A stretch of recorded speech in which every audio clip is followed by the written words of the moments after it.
তানভীর, ধন্যবাদ আপনাকে। প্রথমেই বিশ্বকাপ নিয়ে যদি বলি যে বিশ্বকাপে যুক্তরাষ্ট্রের পর্বে আমরা আছি এই মুহূর্তে, কারণ বাংলাদেশ দল যেহেতু যুক্তরাষ্ট্রে আছে, ডালাসে আছে, নিউ ইয়র্ক থেকে ডালাসে এসেছি আমরা। যুক্তরাষ্ট্রে বিশ্বকাপের উন্মাদনা খুব একটা নেই, এটা একদমই যদি সত্যি কথা বলতে হয়। এবং আরেকটা বলতে হবে যে বিশ্বকাপে আসলে যতটুকু উন্মাদনা উত্তেজনা সেটা পুরোটাই কিন্তু আসলে ভারত পাকিস্তান এই দুটো দলকে ঘিরে এবং উপমহাদেশের দলগুলোকে ঘিরে, বাংলাদেশকে ঘিরেও সেটা আছে। এছাড়া আসলে অন্য দলগুলোকে নিয়ে খুব একটা আগ্রহ কিংবা আকর্ষণ আলোচনা কোনোটাই নেই বললেই চলে।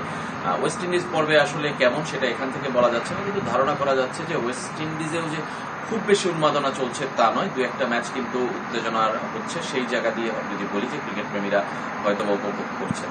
আর বাংলাদেশের পর্বে যদি আলোচনায় আসি, যে বাংলাদেশ দল আসলে একটা খুব মিস্টিরিয়াস অবস্থার মধ্যে আছে। আমি বলবো যে একটা মাঠে ভালো খেলতে পারছে না, মাঠের বাইরে সোশ্যাল মিডিয়াতে ক্রিকেটারদের নিয়ে ট্রল চলছে, খুবই মানসিকভাবে প্রেসারে তারা আছে, এটা আমরা বাইরে থেকে ফিল করতে পারছি। এবং সেই কারণেই বাংলাদেশ দল যতটা পারছে আসলে দূরত্ব মেনটেন করছে, সাংবাদিকদের কাছ থেকে কিংবা অন্য সবার কাছ থেকে দূরত্ব মেনটেন করার চেষ্টা করছে এবং তারা অনেকটা নিভৃতেই কাটাচ্ছে।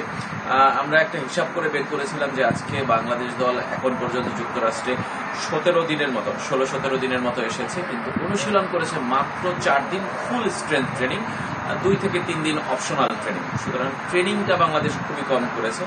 সেটার কারণ কি বাংলাদেশ দলই ভালো বলতে পারবে, হয়তোবা ভ্রমণ, হয়তোবা প্র্যাকটিস ম্যাচ, সিরিজের ম্যাচ, সেগুলোর জন্য আসলে ব্যস্ত থাকতে হয়েছে। কিন্তু এটা একটা মিস্টিরিয়াস থিংস। আমার মনে হয় যে বাংলাদেশ দলের আসলে নিজেদের সঙ্গেই লড়াইটা বেশি হচ্ছে যদি ভালো খেলতে হয়। শরীফুলের কথা শুনেছেন, দুঃসংবাদ, প্রথম ম্যাচ তিনি খেলতে পারবেন না।